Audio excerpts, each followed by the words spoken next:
Greetings everyone, hello and welcome to Anno 117's Pax Romana Beginner's Guide. In this video I want to show you all the essential mechanics that you need to know to get your game started and also prepare you for the mid-game. We're starting with the difficulty settings, go into exploration, settling, building a small city and leveling it up.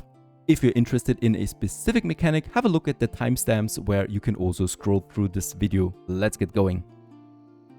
Before we go into the difficulty settings, let me quickly show you also the Hall of Fame. This is kind of like an Anno internal achievement system that you definitely should check out, as it gives you a lot of additional bonuses. So we get fame points out of achievements that we earn in-game by, for example, generating a certain amount of knowledge points, settling a certain amount of islands, creating trade routes, and so forth.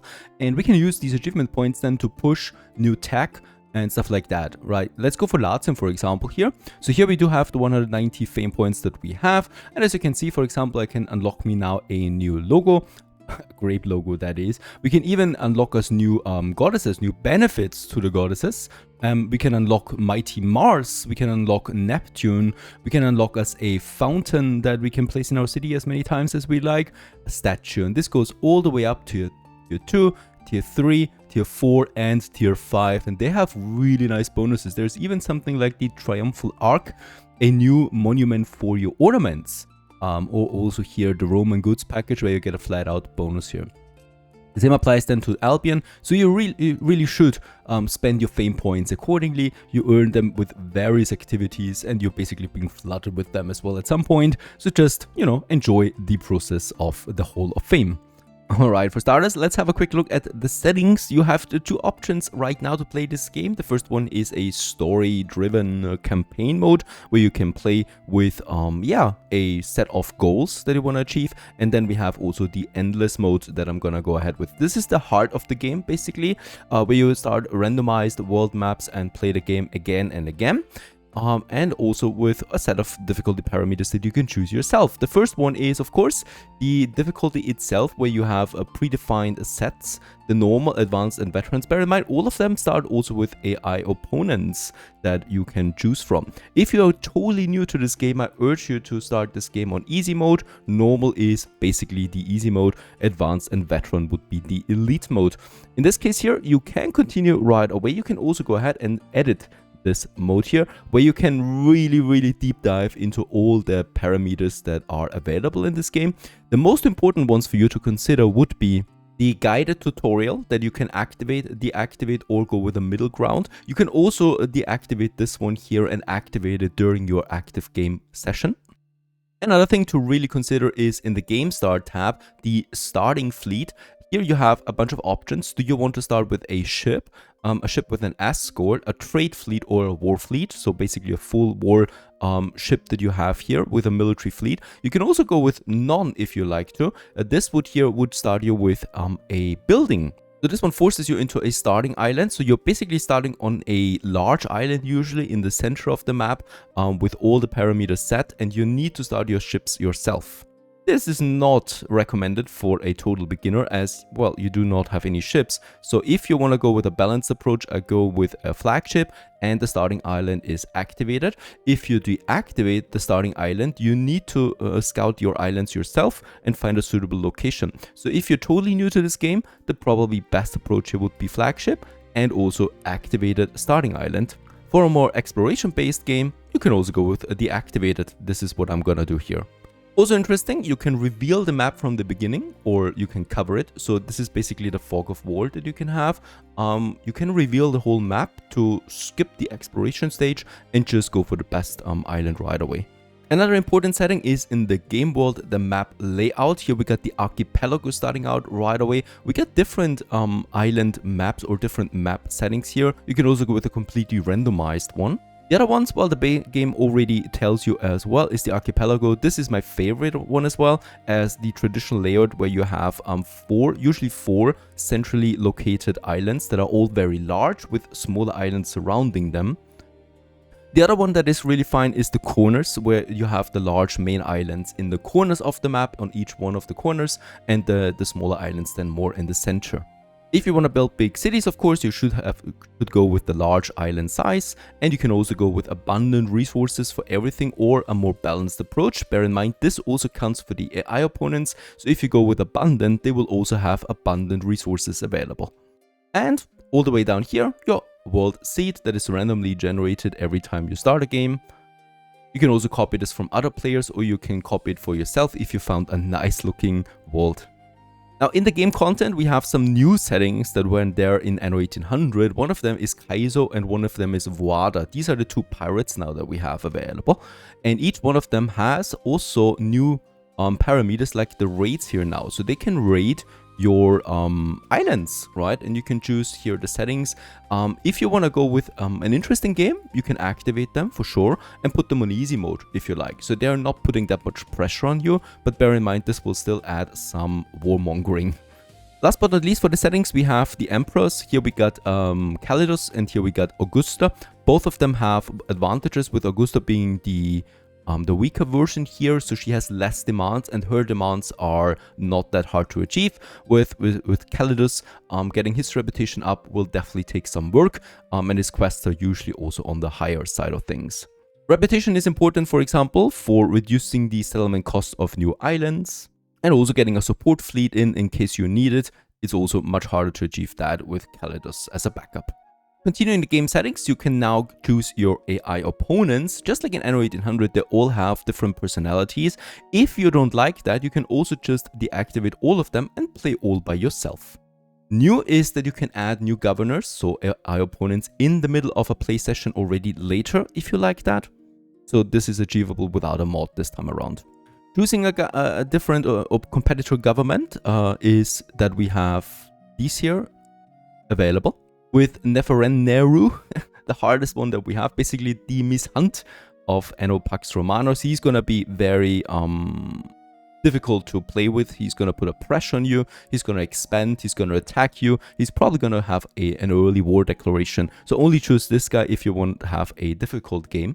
If you're new to this game, you can also go with one of the normal settings down here and just go with one of them. These guys here are very easy opponents. They will even ask you if they want to settle or if they can settle on a new island. They will also give you money from time to time, and they will just be very easy to play around with. You can choose one to get the experience to play with an opponent from the beginning.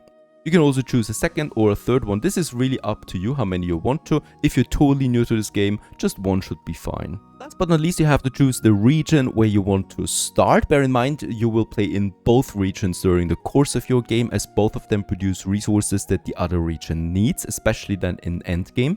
But both of them play very similar, as both of them have a pirate in each region and both of them also have AI opponents in each region. So in this case here, it's really just where you want to play the primary or the majority of your time. Is it Latium? That's the Roman theme. That's the Mediterranean. It's usually very sunny here. You got large flat maps usually with lots of building space. You can also choose Albion, which resembles the British Isles. It's cold, rainy, you've got lots of swamps. It's not the ideal region for building massive maps though, as building space usually is limited by those swamps. So I urge you to play in Latium as your beginning because, well, it's just a very pleasant look. And so it begins that we are starting this game with the opponents that we've chosen and our own ship as well right here. In this case here, I've started with the flagship, so we're not having a starting island. And the flagship is the most important ship. If we lose this, the game is basically over at this point. So we should be careful about this. Taking that ship now, we can select it and then move around to find us the first suitable island. Since we've chosen abundant resources, we got lots of resources on each island. Bear in mind though, the beginner resources that you're gonna need for your city do not require fertility. So all of what we see here is then required for advanced cities. You can always advance to tier 2 regardless of what kind of fertilities you have. So this is the exploration stage. Every opponent looks for a suitable island right now. You should really hurry up in this stage as they will settle and take the best islands from you otherwise. They're though giving you a bit of a grace period. And as we can see, all of the beginning islands will have kind of like the same fertility, so it's really up to you. Take one that has a good amount of building space and also some rivers. It's usually also at this point that the AI opponents introduce themselves, so you should always start with a polite greeting. And we also have the diplomacy menu right over here. If you click on that, you can see all of them in the game and your relationship towards them. But other than that, we don't need to mind this right now.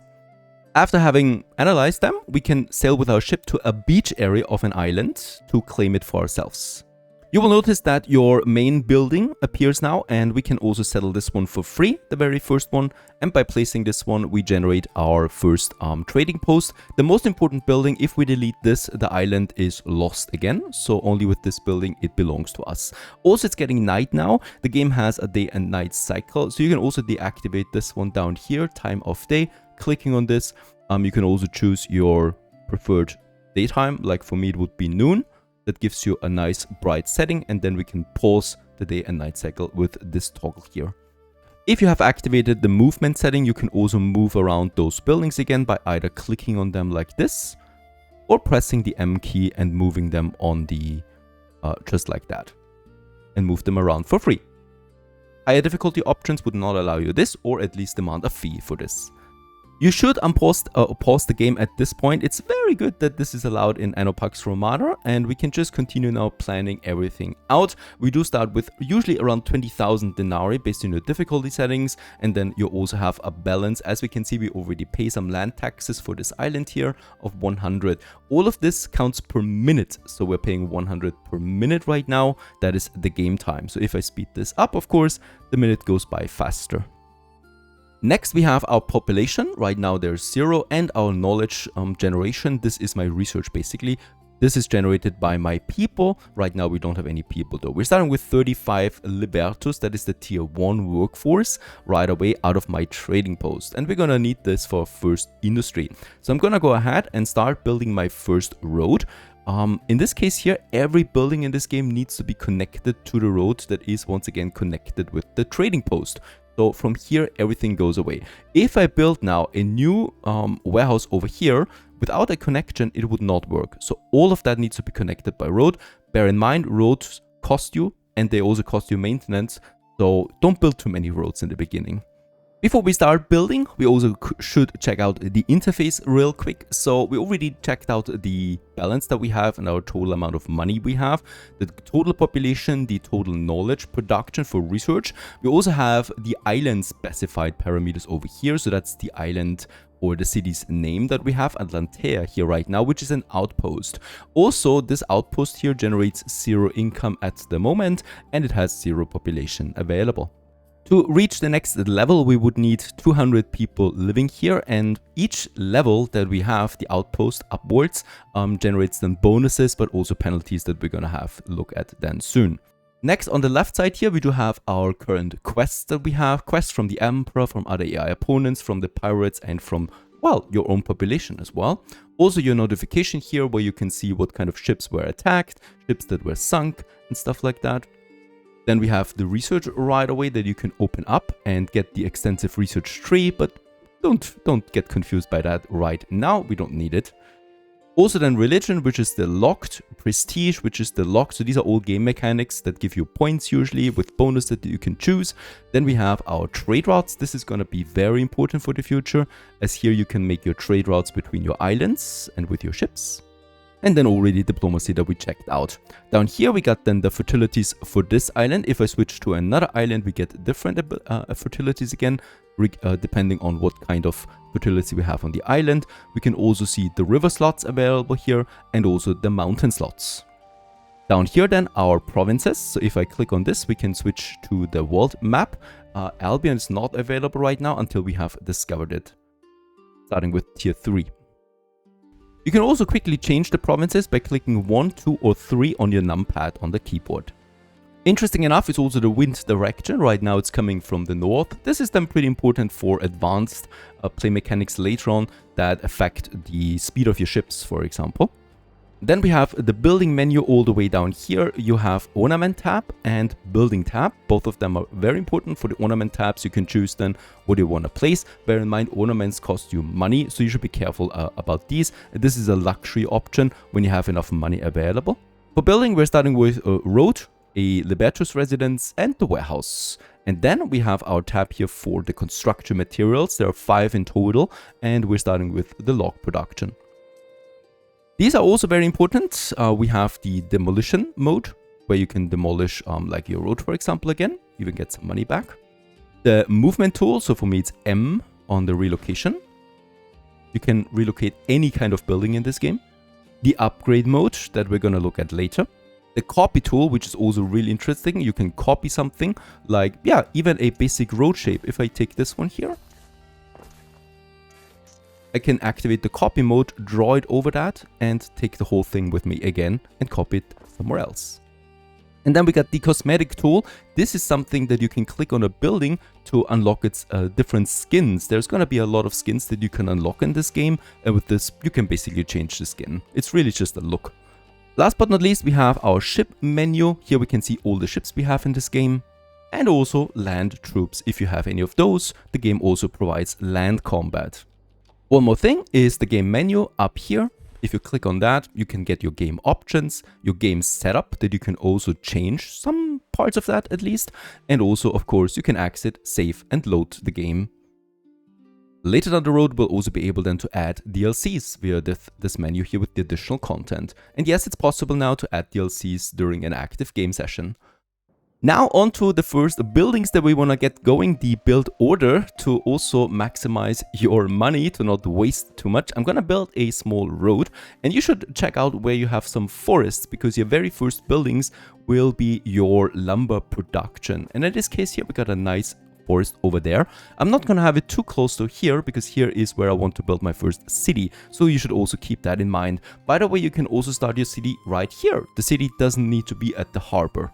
And off we go, clicking on our construction material tab and start with the woodcutter. And as you can see, you get a radius around that already based on its efficiency. So here we can see 100% efficiency, and here as well. That is because I have unlocked a permanent upgrade in the Hall of Fame that gives me the reforestation ability for the lumberjacks. But if you're starting this game out, this will not be available. So you need to choose your forest areas for 100% efficiency.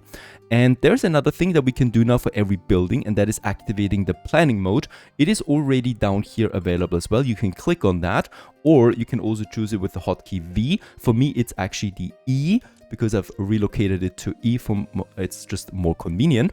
And you can see the planning mode has this very beautiful painting style into it. That means the building is not being built at the moment, right? It's just being planned over there for me to build later on. This is my preferred mode, because you can always switch things around easily without having to pay anything and stuff like that. So I usually start with 3 lumber camps or woodcutters that we have then in the forest area, something like that. And as we can see, this lumber camp needs some processing, right? And that is a sawmill. So the sawmill needs timber as an input, and that timber is coming out of the woodcutters. And for that, we need to build this one. Bear in mind, every resource in this game is simulated. That means I need to also make sure that the travel times from the resources to the warehouses and to the processing buildings is short. And also, every building needs a road connection. So let's go ahead and get me my next building going, a warehouse. A warehouse is your central industrial building for delivery, right? So every industrial building needs to be connected to a warehouse. This is where resources are being delivered to and resources being taken out from. The warehouses account island-wide, right? So these here share the inventory in real time all the time. They're not sharing it though with other islands, right? So every island has its own island storage, and every warehouse, well, manages that island storage. So I need to connect them once again with my road, just like so, for example. You can also see a bit of a green indication that this is now connected, right?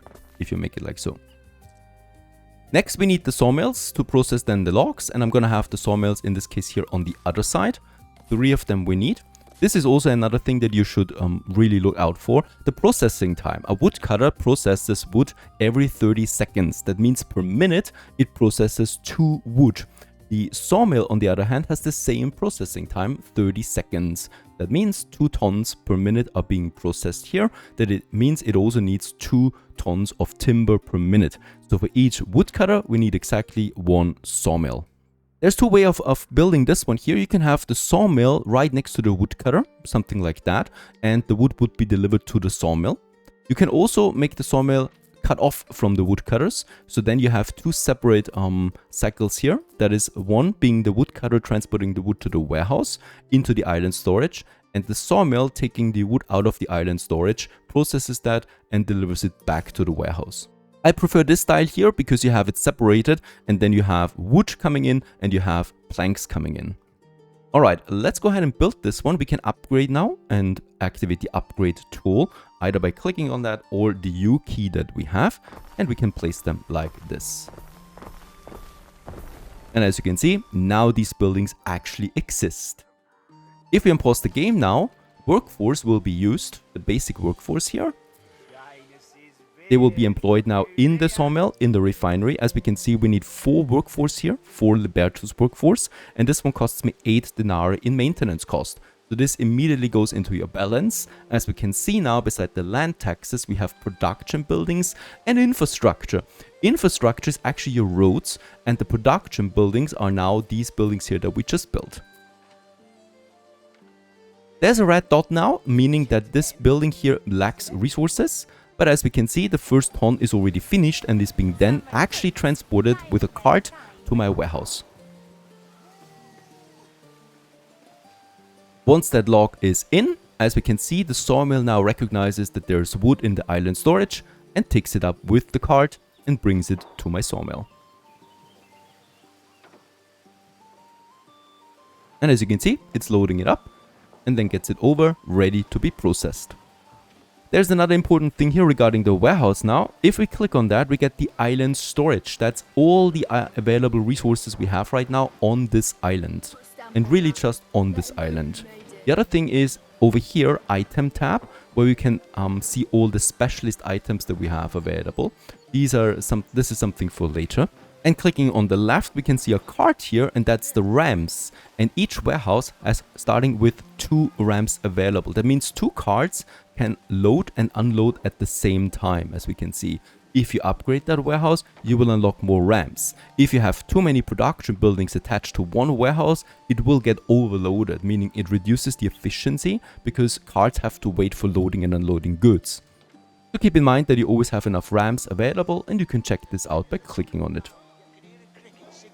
Alright, our basic industry is now working, generating construction materials for us. And we've been using this now with the island workforce that we're starting with.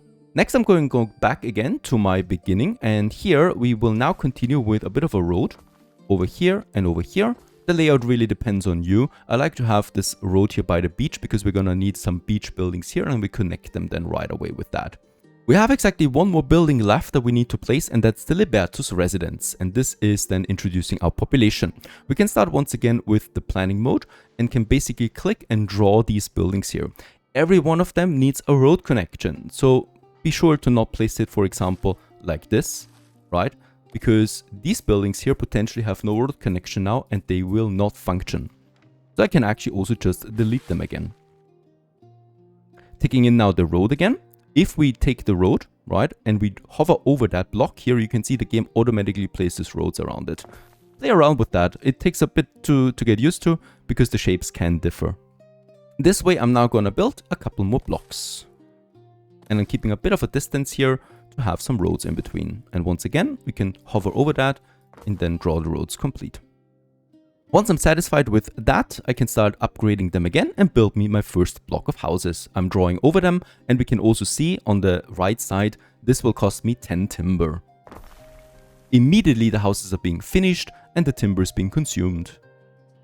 Save for monuments, every game in this game is being built instantly. Do not waste all your timber at once though, because once we build the first residences, we also unlock the first building tab here for tier 1. And as you can see, we also unlock the first production buildings for these tiers here now, which is food. This brings me also to demands right away. Every tier, and we have 4 tiers in Latium and 3 tiers in Albion, every tier of population has its own set of demands.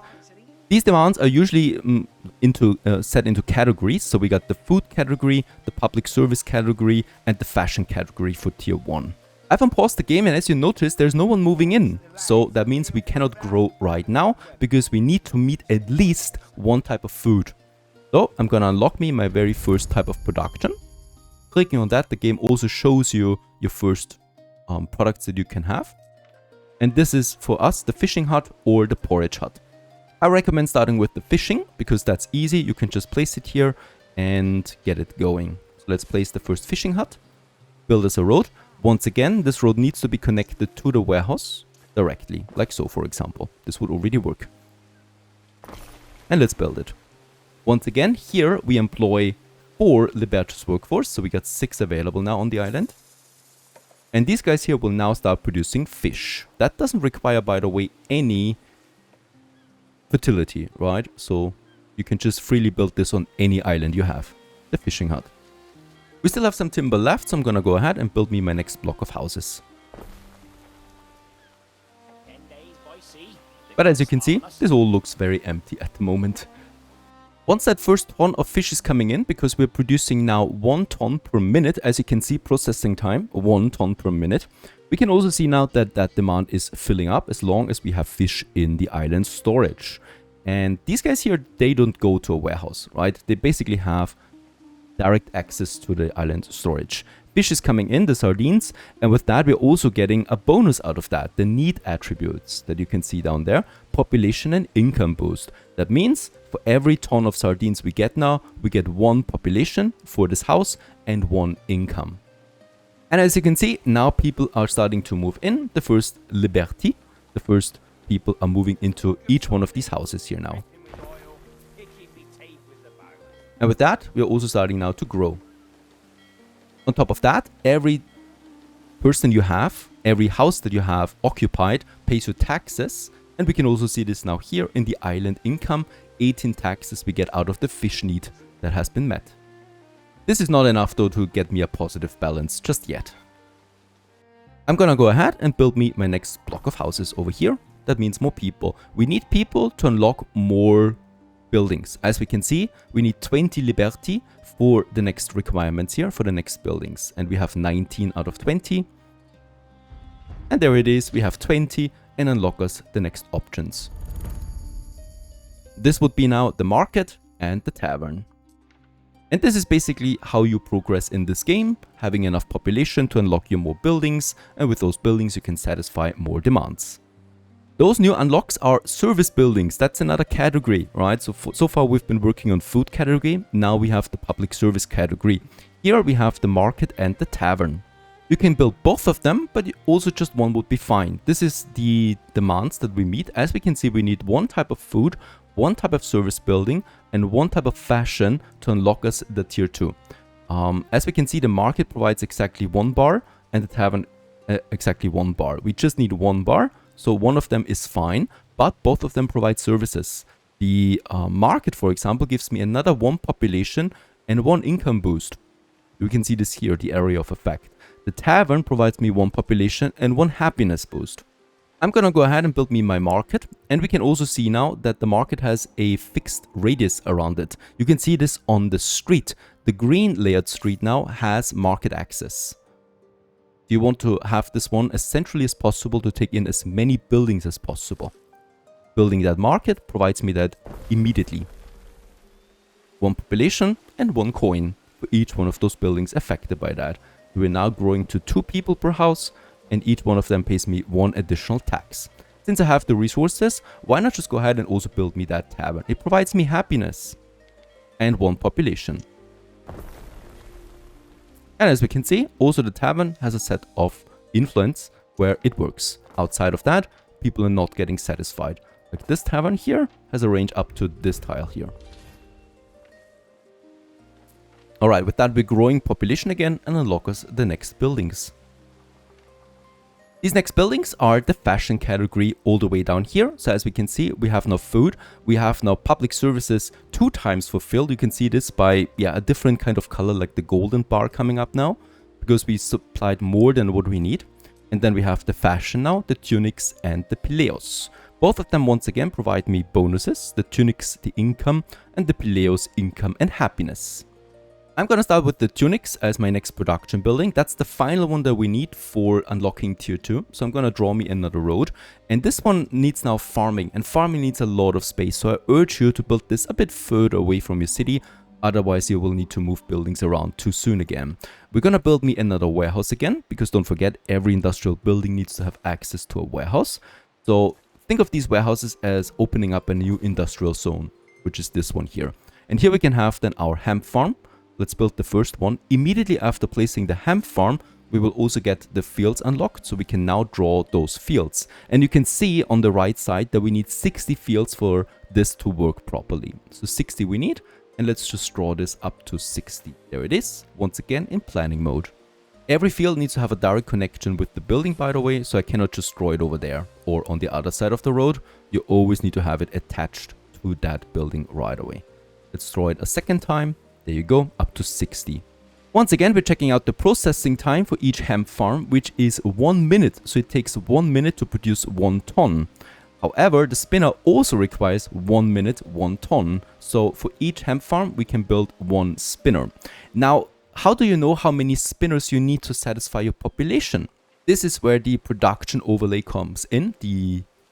If you click on your building, or if you click on your player icon all the way up here, or Control Q, you actually unlock us your statistics menu. And this is really important. This is where you play a major part of your game, where you look at to really know how your economy fares. So put this one onto a hotkey that you remember easily to always have access to that quickly.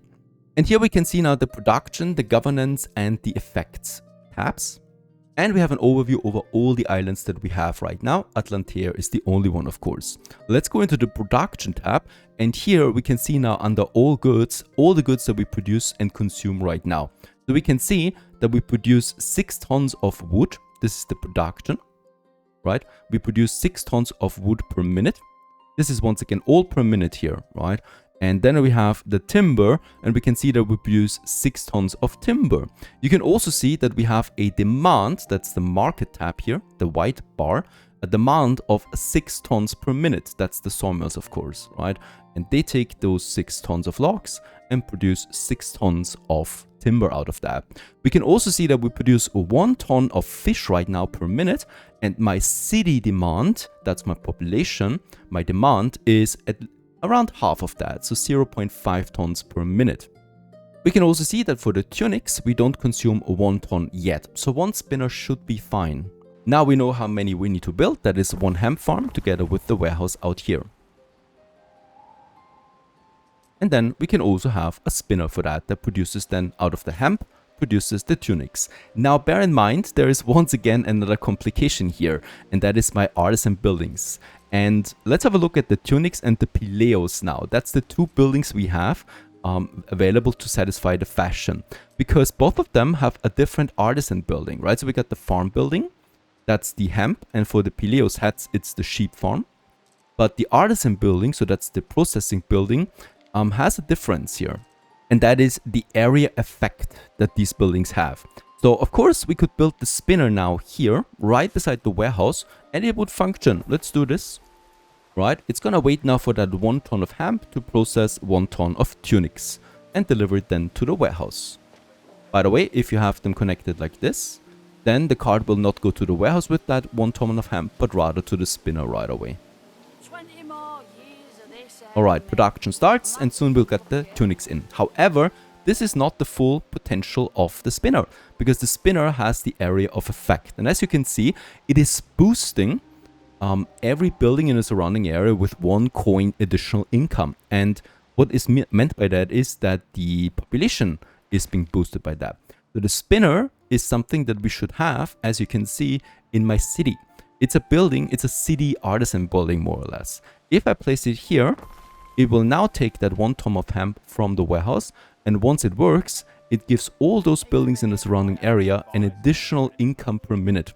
And you should really make use of that system, because otherwise you're gonna have a hard time getting your balance positive. Looking at the porridge now, for example, this one here does not have a bonus like that. That is not a city artisan building, right? The porridge has no area of effect. If I place it here, it will provide no bonuses for the surrounding people. As you can see, With the green arrow, the spinner provides a bonus, and that is the +1 coin. Really make use of your city artisans. Bear in mind this bonus does not stack, so if I place another spinner here, you can see we get a gray icon now, meaning that it has no effect on these buildings. However, some of those buildings up here are not affected by the first spinner, so these would be affected now by the second spinner, if we have it close in radius. And here also another complication, you have two areas of effect working for this. You can see we have a circular radius around the building and we have a green ground texture on the street. Both of them have a different function. The radius around the building affects, or is the bonus that the building affects, right? That is all the residences. You can see if I move them out of the radius, the bonus goes away. The green ground texture on the road is the range to the next warehouse the carts can go. So if you place this one too far away from a warehouse, like now, this spinner would not have access to any warehouse and would thus not function. So the green radius on the ground needs to be connected to a warehouse, and the radius, the circular radius, needs to actually affect then buildings in the surrounding area. That's the bonus. After a while, we have satisfied all the needs for my population, right? We do not work on the Pileos just yet. We could to get additional income and happiness out of that, but if you want to be quick about it, we can now upgrade to tier 2. You can do this in the building tab itself, or you can also once again enable your upgrade mode, and then you can see that all of these people here want to upgrade now. And that's basically the main goal of this game, upgrading your residences to the next tier to provide a bigger city, more tax income, more production, and also a stronger army. Let's go ahead and draw us this upgrade here over the first block, and let's go. And with that, we have now tier 2 out of tier 4, the plebeians. With the plebeians, well, we get more beautiful buildings, obviously. We get also buildings that provide now more tax income, so that tax income goes up. And another very important thing happened is that we consumed now Libertus workforce, because don't forget, this is a Libertus residence right now, providing 2 farmers to my workforce. If I upgrade this one now, it doesn't provide that bonus anymore, right? It provides now 1 plebeian workforce.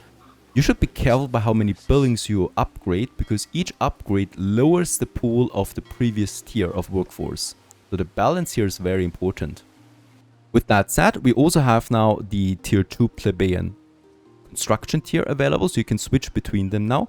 This is the basic construction with your infrastructure. This is your Liberty workforce, and this is your plebeian workforce now. And as we can see, we already unlocked the first productions for these guys, which is the bread and the garum now.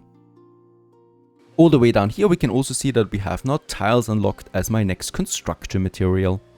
This is also the first thing you should look out for. Immediately start the production of your next construction material, otherwise you will be stuck and cannot build new buildings.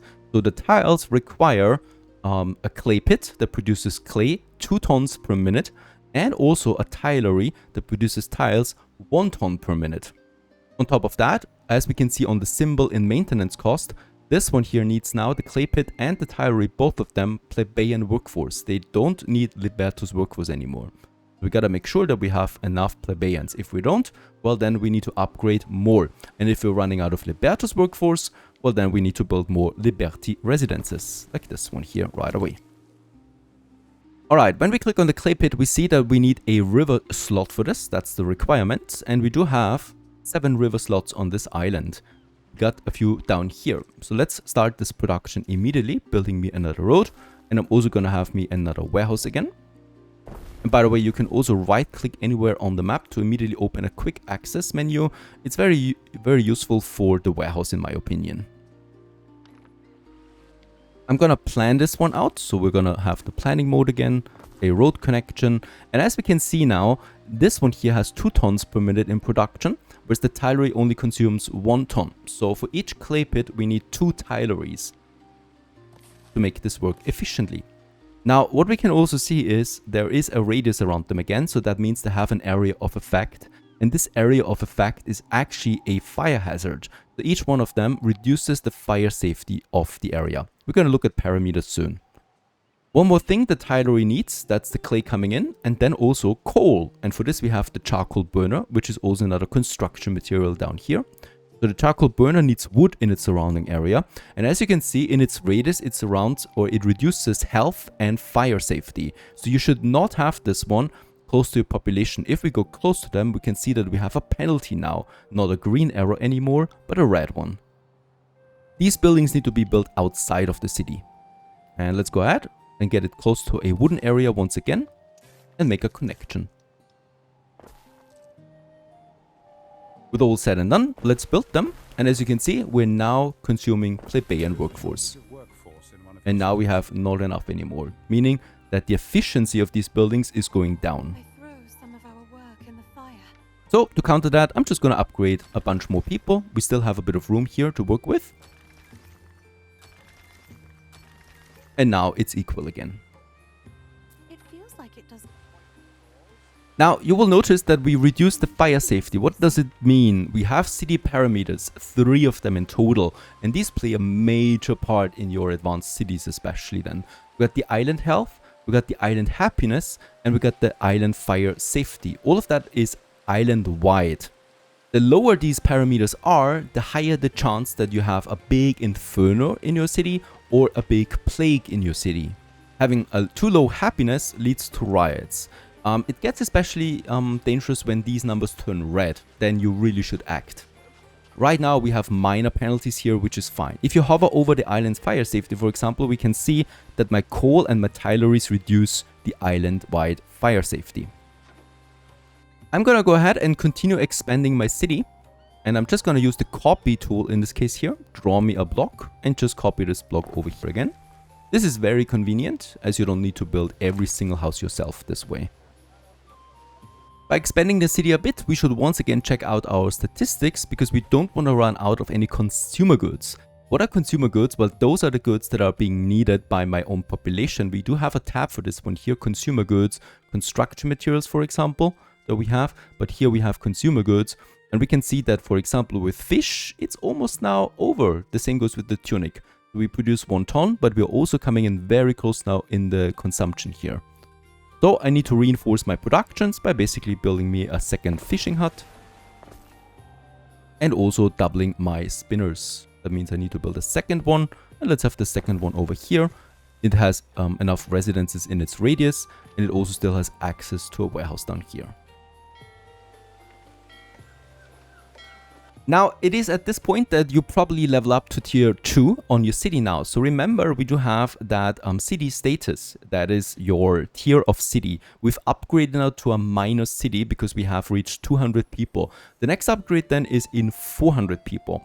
Now, this is a bit of a problem because every city upgrade reduces your city parameters. So the city status right now gives me a penalty now of -4 for the fire safety, for example, or also of -6 for my island health. Each time you level up your city, these parameters get worse, so you will need to fight those. To not get too low on them, the city also, or the game also introduces a city service. That's these ones here. We got the first one, the Vigiles, and this one here is the building that you need to reduce the fire hazard in your city. If I click on that, we can now see that it has an influence again on the road. And you can see the buildings that are being affected by that. Also, this counts for the industry buildings, not only for residences, the fire watch. You need to build a lot of fire watches in your city, in your island especially. You should have fire watches everywhere. Building one of them costs me also now timber and tiles. You can see that by hovering over the building icon. And if I place it now, watch my parameter, we are -27. Building this one here increases now my fire safety to +90. That was a very nice boost. And we should be safe there again. We will also have the Custodia, that is for the happiness, and we have then a Medicus down the road for the island health. With research, you can unlock even more down the road, like a well, for example, or a latrina. From time to time, up there is a little pop-up, and people request your decision. It's the question mark. Very important to click on this, because there is an event in your city happening right now where you can make a decision that impacts your city. This one here is very important as it affects also our reputation with the Emperor. We can see this by hovering over that, and there's the reputation outcome with Emperor Calidus right now. You don't want to get too negative with him, so these decisions will always be, yeah, about how you choose it and how you increase your reputation with the Emperor. Don't forget you need to have a high reputation with the Emperor to reduce your settlement costs of additional islands.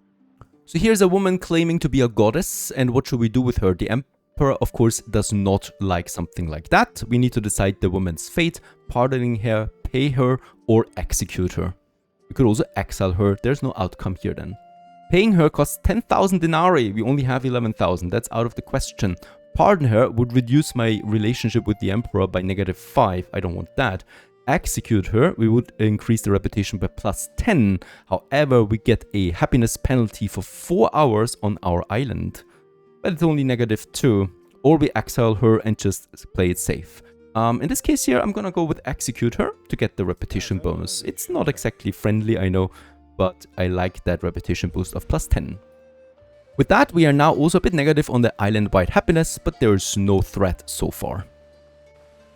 You will also notice that at this point with the city of that side, we have met now break-even points, so we are producing now 129 tax income per minute, meaning my balance finally goes up. Hovering over that, we can also see again that the residences pay me 300 taxes right now, and the area effect, that is the spinners that we had, right, with their area of effect around them, produce an additional 85. And then we have my expenses like my land taxes, production, infrastructure, and so on, and all of this leads to a positive balance of 129. It's at this point also that we can look at the tier 2 demands that we have for the plebeians, and as you can see, we got now another category down here, the household category, beside the food, the public services, and the fashion. We need to fulfill all of that to upgrade to tier 3. So what do we need, for example, for food? As we can see, we now have 2 additional ones here, the garum and the bread. And as you can see, both of them provide me 2 bars of food. Means I only need one of them fulfilled to add me 2 bars here. And with that, we would have the food category then fulfilled. For the household, we do have the amphora and the olive oil. Also, each one of them is enough. So just one of them is enough in this case here. So olive oil is the tipping point, because at this point you need to expand to another island. Usually the main islands in this game do not have olive fertility, or also what we have here with the amphora. As we can see, we do not have that available. So I need to expand to another island. And this is one of the central points of this game, having multiple islands connecting them together in logistical networks. And in this case, we need to find us a suitable island with olive. I'm going to use my flagship, and we can now send this one. And in this case here, I'm going to click on that, and then we can right click it to move it. And I want to move it now to exploration. That means I'm looking at the minimap down here. This is our island where we are right now. And I can now shift right click over here to set a waypoint, right? And I'm going to make several shift clicks so that it starts exploring this whole area here. Because I want to find an island close to us, of course, where we can settle to keep transportation times short. And off it goes. It's now gonna clear the fog that we have in the surrounding area. And exploring the map yields us finally new islands. So as we can see, we got a whole bunch of them. Yeah, the tier 3 opponent, the hardest one, already has a second island, so they're a bit cheaty about this as they have a faster expansion, and he already has a second island here with the olive that he also needs. Down here we have an unsettled island available that has, for example, the olive fertility now. That is exactly what we need. Bear in mind, lavender and resin are also extremely important early resources that you want to snag for yourself, so this island here providing all 3 of them is a golden opportunity. Another thing that we have found on the map is now also a neutral opponent or neutral AI player. That means they're not participating in any expansion or wars or stuff like that. They're really just there as a trade hub, giving quests and also accepting contracts. So let's have a quick look at this. If I click on her, this is Diana. She will always be in the game if you don't deactivate her manually.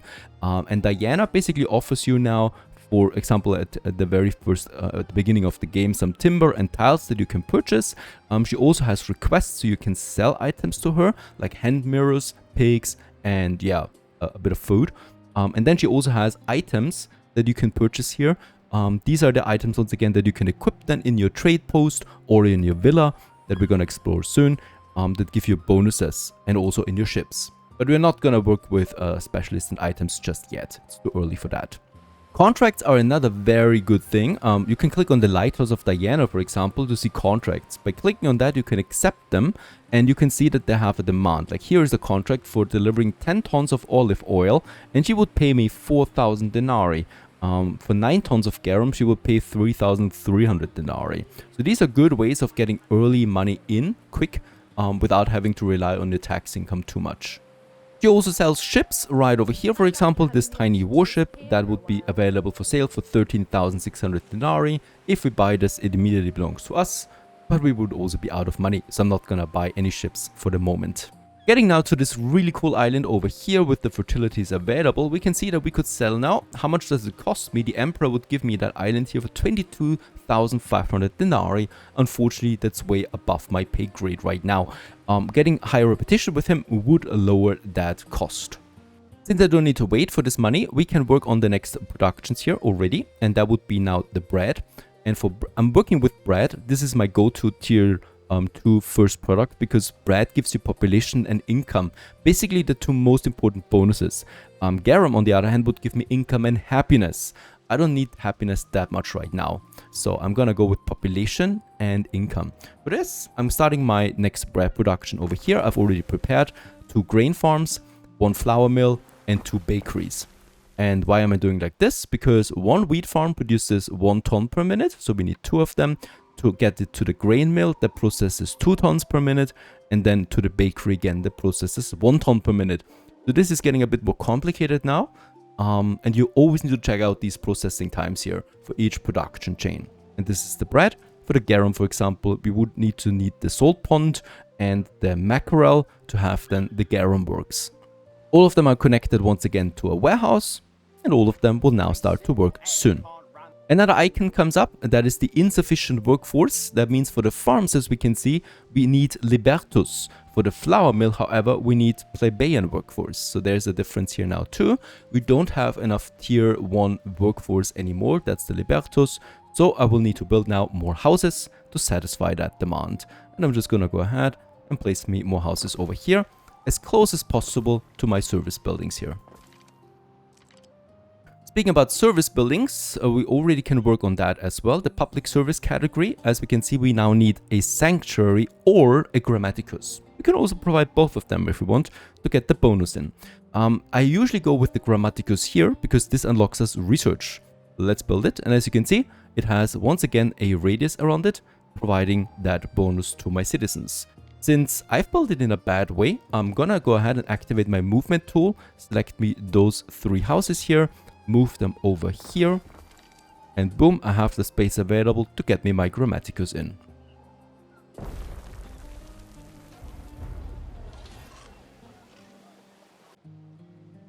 With the grammaticus, we unlock us the research, and as we can see, we're now producing knowledge on this island here. Right now, it's 150, a bit more than that, as it's still growing. Let's have a look at my research, and this is very important for your game. You always want to be researching something. We have a queue of tags here that we can now go ahead with. There's a bunch of very important early tags that you want to get right away. The first one is here, the trading post upgrade. This should be your first tag really, together with the spinner upgrade. Spinners give then also knowledge in addition to their income bonus, so this is a free bonus you get to speed up your research. And also right here is the fishing hut income area. That means fishing huts also provide income bonuses to the area they're built in. So all of that gives me immediate tangible bonuses that we want to use. So this should be your first route, at least in my opinion. As we can see, this is only one tab though, the economic trade or economic research that we're working on right now. We also got the civic and the military research tabs. The military basically unlocks us new units, like also the armory, and with that down the road the auxiliary forces, the slinger, and also a tower for defense purposes. You should also go with this right away.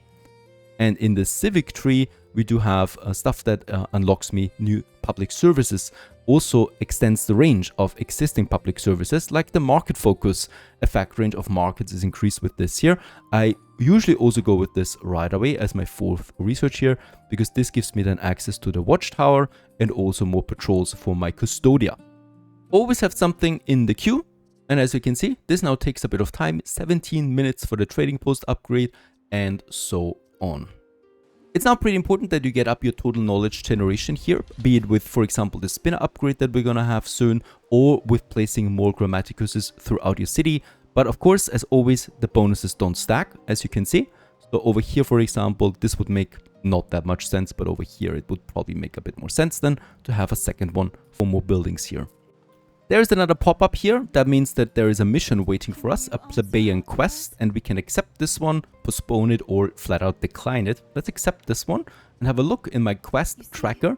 There it is now, a sinking feeling. Find the shipwreck at the Bay of Atlantea.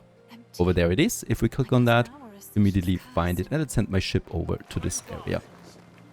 In the meantime, I continue with my production chain that we still need, and that's the sandals. So I'm working on the fashion right now. We have the tunics provided, and now I'm working on the sandals. I like them because once again they give me an income boost, and population and income are your most important aspects early on. So the ratio would be 2 tons of pigs per farm, 2 tons of salt per saltworks, 1 ton of leather out of the tannery. So the tannery consumes now 2 goods, 2 inputs, the pigs and the salt, and this one produces every 1 minute. And this one leads then to the final production building here, the sandal maker. This one produces though every 2 minutes only, leading to 0.5 per minute again. As always now, these buildings have penalties. So the pig farms reduce the health in the surrounding area, and the tannery reduces the happiness in the surrounding area. So you don't want to have these buildings, for example, close to the city. Once again, we're connecting all of this with a road and all of this with a warehouse close by. Having built that, we only need now the sandal maker, and as we can see, it has an area of effect, income boost again of +1, so I want to use the sandal maker as always in my city.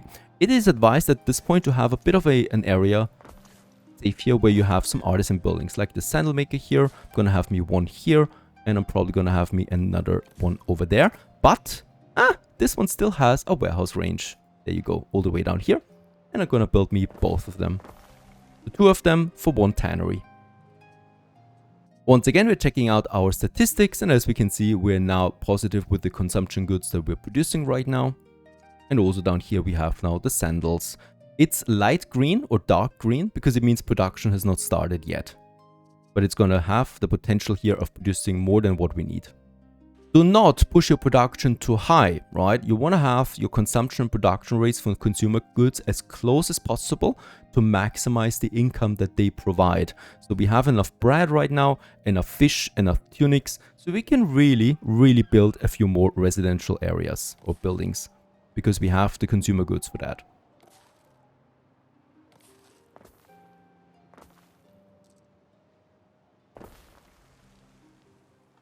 Shift-click upgrade and upgrades all of the buildings of the same type. With those buildings, we upgraded our city to tier 3 city status. That is the major colonia, and with that we are also getting increased reductions in fire safety, happiness and health. And as we can see, yeah, my island happiness could be better at this point. Since we are playing with a harder opponent, he already threatens to have a war declaration with us soon. With tier 2, another major building that you unlock that you need to get going is the villa. The villa is your central island-wide building that you can place once, and it opens up prestige for you. And that is very important because with the villa, you're unlocking also now your prestige over here. That gives you the ability now to use specialists. On top of that, you can now use your villa to equip specialist items, and you can use it to garrison troops. Very important. If the villa goes down, the game is lost, or the island is lost at least, right? So just like with the trading post, this is a building that you need to defend, be it with guard towers or also now with watchtowers and palisades that we can have in this game. So you can move your villa around like this. It needs to have a road access though at all times. If we now disable it, you can see the whole city stops to function. So it needs to be connected at all times, right? So if you have island-wide this access to roads, always check your villa first. let's place the villa again. And with that, the city continues to function once more. And we can now add, for example, a gate here, like so. And then also your first walls. I'm gonna blueprint them again in the planning mode before I'm actually building them.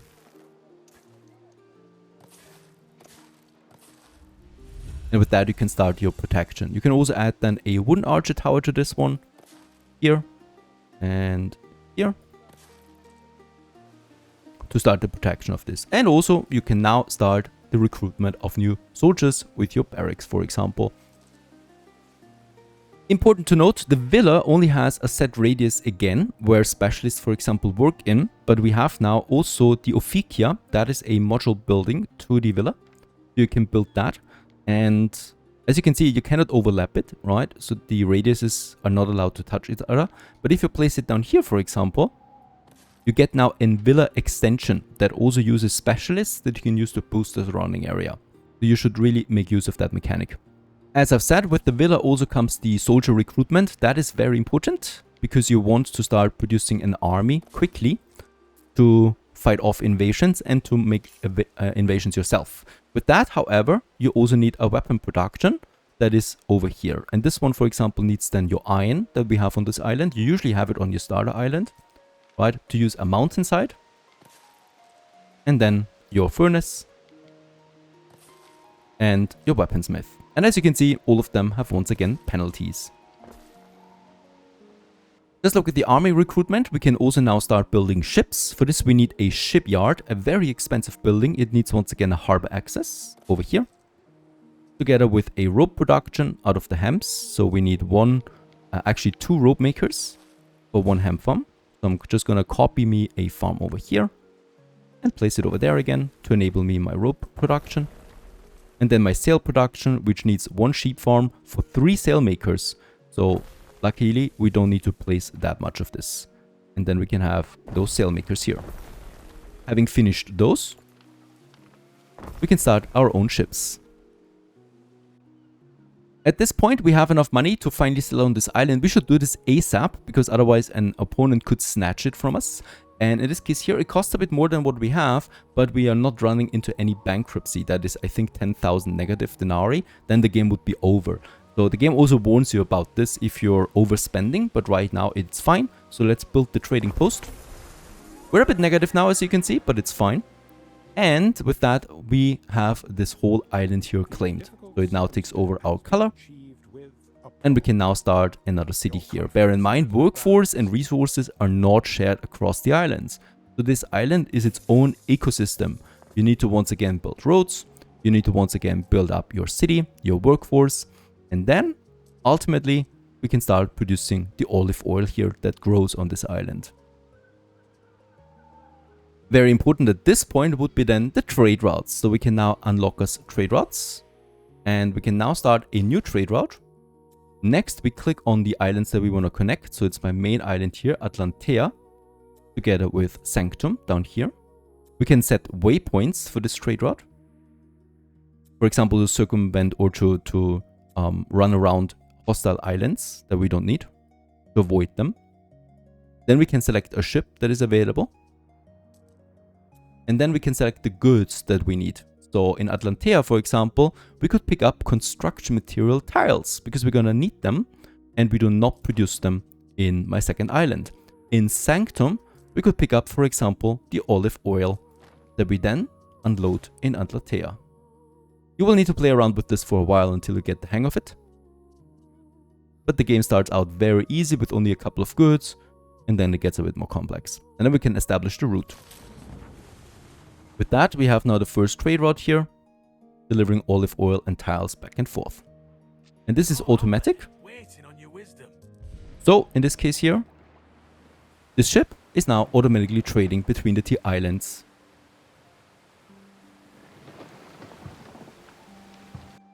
At this point, we unlock the next mechanic in this game, the Sanctuary. Let's build this one right away. I'm not going to build it in the most efficient manner because centrally it would make work. Let's actually go ahead and move another block with the M tool. Again, I can move this block over here to make room, right? And this should be possible now for the Sanctum. Place it here. And with the Sanctum, we now have the religion unlocked. The next mechanic. If we click on that, we can now choose a god or a goddess. And this is really important because every god or goddess provides a bonus, and you need to choose a god or goddess for every island that you have. So we got Atlantea here, my main island, and then now Sanctum, my second island. Now, Ceres, Neptune, Mars, Minerva, Mercury Lugus, Epona, and Cernunnos are your gods. In all the time I've played, the most important god to me always was Ceres. So there's a lot of them. Ceres provides bonus to your agriculture. Way more important though, based on her belief. So this is the belief that my people now produce, the devotion that goes up. And each milestone unlocks you another productivity bonus and a shrine bonus. But also with Ceres, additional residences are being provided by your houses. So every house houses more people basically. This is really powerful to grow a massive city. For example, Neptune here would have newly constructed ships are more durable and have reduced money upkeep. It's very good for your finances. Neptune is boosting everything sea related, like your fish production, your cockle production later down the road. We have Mars. He's very good with everything warfare related, so your armory production, your weapon production, and troops recruited on this island have a higher morale, and so forth. Just have a look at all of them, but in the beginning I advise you to go with Ceres, as she has the best bonuses that you have. First of all, you need the olive production, you need the bread production, and you get additional population out of your houses. This is very powerful. Set the patron. You can always switch it to another god instantly, but bear in mind you lose all your levels of devotion. And as we can see, now that devotion here is picking up and growing based on my population. And each one of these milestones boosts then the income of my productions here, but also the population that we have available. The first milestone is already achieved right away, and as we can see, we now get 10% bonus out of the bread production, the olive production, the porridge production, and so forth. On top of that, you get a new building now, which are shrines that you can enable in your city to further boost the devotion. For Sanctum, we're going to do also Ceres, because it boosts my olive production, and Sanctum will be very important for my olives. And after a while, there's enough olive coming in, so we can now go ahead and upgrade our tier 2 population to tier 3. This introduces the Equus, the next workforce tier, and with that also more demands that you can meet and fulfill. Once again, we need to check out what we need, what kind of fertilities we have on the island, and expand to another island, most likely implement more trade routes, and so forth. At this point with tier 3, you're also getting now the mission here from the Emperor that advances you to the other regions. So if you started in Latium, you will now have the ability to go to Albion, and if you started in Albion, you will now have the opportunity to go to Latium. Tier 3 productions are unlocked in the Equitas tab then here, so we now have tier 1, tier 2, and tier 3, together with your basic construction, that is your harbor, your weapon production, your villa, right? And we can also unlock us the next needs now, which would be wine and cheese, very important. The next construction material, concrete, has unlocked, and with that we can now start the limestone quarry, the sand refinery, and the concrete mixer. The cycle basically continues, and with that also new public service buildings and so forth. At this point you should also look out for enabling or building another city district. That means another market building, some over there or over here, with more tier 1 buildings again that we can upgrade to tier 2 based on the amount of workforce that we have. You get more events and more quests like festivals that you can host now yourself. So if you, for example, pay for a festival, you get a bonus. For example, the bakeries provide 1 income per minute for the next 4 hours, and you get a random specialist. You can provide resources for that. Based on that, you get more emperor missives and stuff like that, so just watch out your tabs up here. One more thing that we need to start is the shipyard, and with that also our ship production. In this case here, very important that we have in this game 2 types of ships available. That's the civilian class ships, and that's the military class ships. The civilian are the traders, so these usually have more cargo slots. So we got 3 tiers for each type of ship here, right? Civilian 1, Civilian 2, Civilian 3, and then also for the military, the Legio 1, 2, and 3. And each one of them, like the civilian, provides you the cargo slots and more down the road. Whereas the military ships provide you archers, for example, so you can fire. And speaking about that, you should start with building a couple of warships now and a couple of trade ships to set you up for the mid-game that is about to begin. Also very important, build your wooden archer towers in your harbor area. They have a huge radius, as you can see, the green circle. This is where the fire, and if you place it here, for example, and if you place one here, you have a well-protected harbor area against incoming ships and also a safe haven for your ships to land if the pirate attacks, because at this point the pirate usually also makes his appearance, harassing you a bit if you have enabled him. If this is all too stressful, then just start without the pirate, as I've shown in the beginning, or also just with easy AI opponents that do not pressure you at all. However, I still advise to play at least with one AI opponent and with the pirate on easy difficulties, because they're really not pushing a lot of pressure and you get to learn their mechanics as well. With all of that, I hope you enjoyed this one. This sets you up for the mid-game. I've basically explained all the mechanics that you need to know at this point. Just explore, build new production chains, experiment around a bit, and yeah, expand to other islands. And if you feel comfortable, also advance to the other world region like Albion or Latium now respectively, to also build up cities over there, implement trade routes, build up a bigger fleet, and ultimately have a lot of fun with this game. Thanks for watching. This has been the Anno Pax Romana Beginner's Guide. Enjoy the game. Thanks for watching. Stay tuned.